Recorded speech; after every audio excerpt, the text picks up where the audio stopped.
വാർത്തയിലേക്ക്. തിരുവനന്തപുരം കുന്നത്തുകാലിൽ പരീക്ഷാ ദിവസം വിദ്യാർത്ഥിയെ സ്കൂൾ ബസ്സിൽ കയറ്റിയില്ല എന്ന് പരാതി. ബസ് കാത്തിരുന്ന കുട്ടിയെ സ്കൂൾ ബസ്സിൽ കയറ്റാതെ ബസ് എടുക്കുകയായിരുന്നു. ബസ് ഫീസ് നൽകിയില്ലെന്ന് ആരോപിച്ചായിരുന്നു 6ാം ക്ലാസ്സുകാരനെ ബസ്സിൽ കയറ്റാതിരുന്നത്.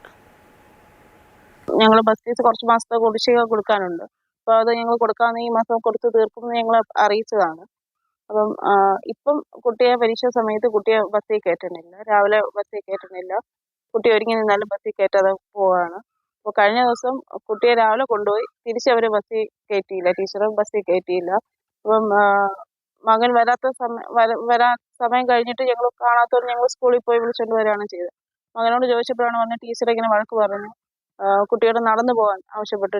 നടന്നു പോയാൽ മതി, ബസ്സിൽ കയറ്റില്ല, ഫീസ് അടച്ചിട്ടേ കയറ്റുള്ളൂ എന്ന് പറഞ്ഞു. അങ്കമണി ടീച്ചർ ഇങ്ങനെ പറഞ്ഞിട്ടുണ്ട്, കുട്ടിയെ കയറ്റരുത്, കുട്ടിയെ കയറ്റുകയാണെങ്കിൽ ആയ ഫീസ് അടയ്ക്കണമെന്ന് ആയ ഇങ്ങനെ ടോർച്ചർ ചെയ്തു എന്ന് ആയ പറഞ്ഞു. അപ്പോൾ ഇതാണ്.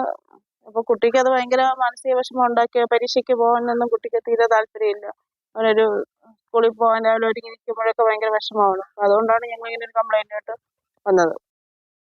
3 ലക്ഷം രൂപയോളം നമുക്ക് സ്കൂളിൽ നിന്ന് തിരിഞ്ഞു കിട്ടാനുണ്ട് വണ്ടി ഫീസ്. നമുക്ക് വണ്ടിക്ക് വണ്ടിക്ക് ഡ്രൈവർക്ക് ശമ്പളം കൊടുക്കണം, 5 പേരുണ്ട്. മായമാർക്ക് ശമ്പളം കൊടുക്കണം, ടാക്സ് അടയ്ക്കണം, ഇൻഷുറൻസ് എല്ലാം ചിലവാണ്, വണ്ടിയുടെ മെയിൻ്റെനൻസ്. അപ്പൊ നമുക്ക് ഈ കിട്ടുന്ന പൈസയാണ് നമ്മൾ വലിയ ഫീസും വളരെ കുറച്ചാണ് നമ്മൾ വാങ്ങുന്നത്.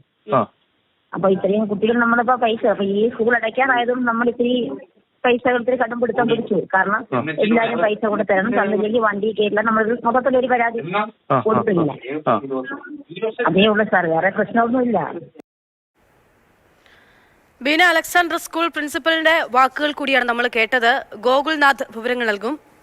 ഗോകുൽ, എന്തൊരു വിചിത്രമായിട്ടുള്ള മറുപടിയാണ് അവർ പറയുന്നത്. 6ാം ക്ലാസ്സിൽ പഠിക്കുന്ന ഒരു കുട്ടിയെ നടത്തിക്കൊണ്ടാണോ സ്കൂളിനുണ്ടാകുന്ന ബാധ്യത, സ്കൂളിനുണ്ടായിട്ടുള്ള അവർക്ക് കുറെ സാമ്പത്തിക ബാധ്യത ഉണ്ടെന്ന് അവർ പറയുന്നു, അത് തീർക്കേണ്ടത്? അക്ഷയ, തിരുവനന്തപുരം കുന്നത്തുകാൽ ഗവൺമെന്റ് UP സ്കൂളിൽ നടന്ന ഒരു സംഭവമാണ് നമ്മളിപ്പോൾ കണ്ടതും ആ ദൃശ്യങ്ങളാണ് നമ്മളിപ്പോൾ കണ്ടതും കേട്ടതുമെല്ലാം. അത് ഈ പ്രിൻസിപ്പൽ തന്നെ പറയുന്നുണ്ട്, കുട്ടി ഇത്തരത്തിൽ ഫീസ് നൽകാനുണ്ടായിരുന്നു, ബസ് ഫീസ് നൽകാനുണ്ടായിരുന്നു. ആ ബസ് ഫീസ് കുടിശ്ശിക മാതാപിതാക്കൾ അടയ്ക്കാമെന്ന് പറയുകയും ചെയ്തതാണ്. പക്ഷേ പരീക്ഷാ തീയതി അടുത്തിട്ടും കുട്ടി നൽകാത്തതിനെ തുടർന്നാണ് കുട്ടിയെ സ്കൂൾ ബസ്സിൽ കയറ്റിക്കൊണ്ട് പോകാത്തത്. അങ്ങനെ 6ാം ക്ലാസ് വിദ്യാർത്ഥിക്ക് പരീക്ഷ മുടങ്ങുമെന്നായപ്പോഴാണ് വീട്ടുകാർ തന്നെ ഇടപെട്ട് സ്കൂളിലേക്ക് കൊണ്ടുപോവുകയും ചെയ്തത്.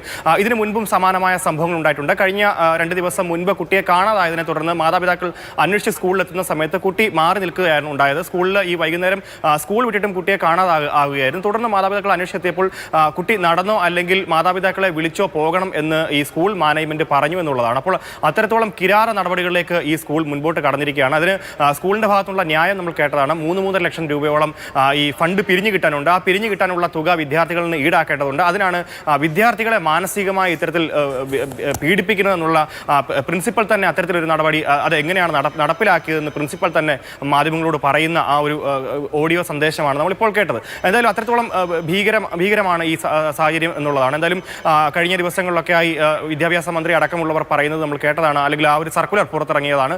വിനോദസഞ്ചാരത്തിനായി കുട്ടികൾ പോകുമ്പോൾ അവരുടെ കയ്യിൽ പണമില്ല എന്നുണ്ടെങ്കിൽ സ്കൂളിന്റെ ഭാഗത്തു നിന്ന് അല്ലെങ്കിൽ സ്കൂൾ ഏറ്റെടുത്ത് മുൻപോട്ട് പോകണം എന്നൊക്കെ പറയുന്നത്. ആ ഒരു സമയത്താണ് ഇത്തരത്തിലൊരു വാർത്ത കൂടെ മുൻപോട്ട് വരുന്നതെന്നുള്ളതാണ്. എന്തായാലും ഈ പല വിദ്യാർത്ഥികൾക്കും ഇത്തരത്തിൽ മാനേജ്മെന്റിന്റെ ഭാഗത്തു നിന്ന് പരസ്യ വിചാരണ നേരിടേണ്ടി വന്നിട്ടുണ്ട്. ആ വിദ്യാർത്ഥികളിൽ പലരും സ്കൂളുകൾ ഇങ്ങനെ അന്താരാഷ്ട്ര നിലവാരത്തിലേക്ക് ഉയർന്നിട്ടുണ്ട് എന്നുള്ളത് സത്യം തന്നെയാണ്. ഉയരുന്നതും അതുപോലെ തന്നെ എല്ലാ സ്കൂളുകളിലും ഗവൺമെന്റ് സ്കൂളാണ്. ഒരു ഗവൺമെന്റ് സ്കൂളിന്റെ അവസ്ഥ ഒരു 10-15 വർഷം മുൻപുള്ളതും ഇപ്പോഴുള്ളതും വളരെ വ്യത്യാസമാണ്. ആ തരത്തിൽ എല്ലാ സ്കൂളുകളിലും സ്കൂൾ ബസ് ഉറപ്പാക്കുന്നതും ഒക്കെ നമ്മുടെ കുട്ടികൾക്ക് വേണ്ടിയാണ്. അവർക്ക് സൗജന്യമായിട്ടുള്ള വിദ്യാഭ്യാസം കിട്ടുന്നതിനോടൊപ്പം അതിന് ഏറ്റവും ഉചിതമായ രീതിയിൽ അതിനുള്ള ചുറ്റുപാട് കൂടി ഉണ്ടാക്കാൻ വേണ്ടിയാണ്. അവിടെയാണ് ഒരു കുട്ടിക്ക് പൈസ ഇല്ലാത്തതിന്റെ പേരിൽ ആ കുഞ്ഞിനെ നാണം കെടുക മാത്രമല്ല, ആ കുട്ടിക്ക് എത്ര മാനസികമായ കുട്ടി എത്രത്തോളം വിഷമിച്ചിട്ടുണ്ടാവും നമുക്കറിയാം. അതിനപ്പുറത്തേക്ക് നടന്നു പോകൂ എന്ന് പറഞ്ഞു എന്ന ഒരു അധ്യാപിക ഒരു കൂസലമില്ലാണ്ട് വീണ്ടും ആവർത്തിക്കുകയും കൂടി കേൾക്കുമ്പോഴാണ് തീർച്ചയായും ഇതിൽ എടുത്തു പറയേണ്ട ഒരു കാര്യം, ഒന്ന് യുക്തിപരമായി സ്കൂളിന്റെ ഭാഗത്തു നിന്ന് ചിന്തിക്കാമായിരുന്നു. കുട്ടിയുടെ മാതാപിതാക്കളോട് പണം ആവശ്യപ്പെടാം. അതിനപ്പുറത്തേക്ക് ഈ 6ാം ക്ലാസ് വിദ്യാർത്ഥിയെ ഭീഷണിപ്പെടുത്തി അല്ലെങ്കിൽ കുട്ടിയെ മാനസികമായി ഈ മറ്റു വിദ്യാർത്ഥികളുടെ മുമ്പിൽ ആക്ഷേപിക്കുന്ന തരത്തിൽ കൊണ്ടു നിർത്തി അത്തരത്തിൽ അങ്ങനെ ഒരു ആക്ഷേപത്തിലേക്ക് എന്തുകൊണ്ട് സ്കൂൾ കടന്നു എന്നുള്ളതാണ്. അപ്പോൾ അത്തരത്തിൽ അതിനൊരു ന്യായീകരണം സ്കൂൾ മാനേജ്മെന്റ് തന്നെ പറയുന്നു എന്നുള്ളതാണ്.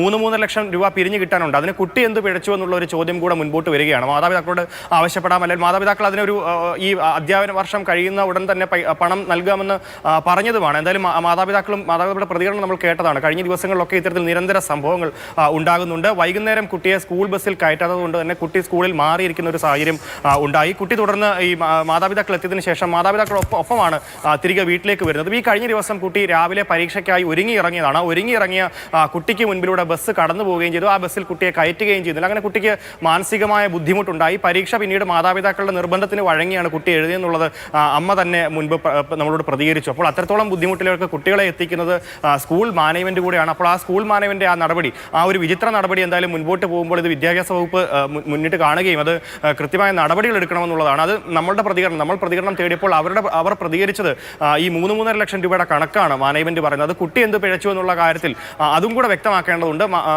അധ്യാപകർ മാതാപിതാക്കളോട് ചോദിക്കുന്നത് പോലെയല്ല വിദ്യാർത്ഥികളോട് ചോദിക്കുക. അതുപോലെ തന്നെ മറ്റു കുട്ടികളുടെ അടുത്ത് വെച്ച് ഇത് മാനസിക പിരിമുറുക്കത്തിലേക്ക് നയിക്കുന്ന തരത്തിലേക്ക് കുട്ടിയെ തള്ളിവിടുന്ന തരത്തിലേക്ക് ചോദ്യങ്ങൾ ഉന്നയിക്കുന്നുണ്ട്. മടങ്ങിയെത്തിയപ്പോൾ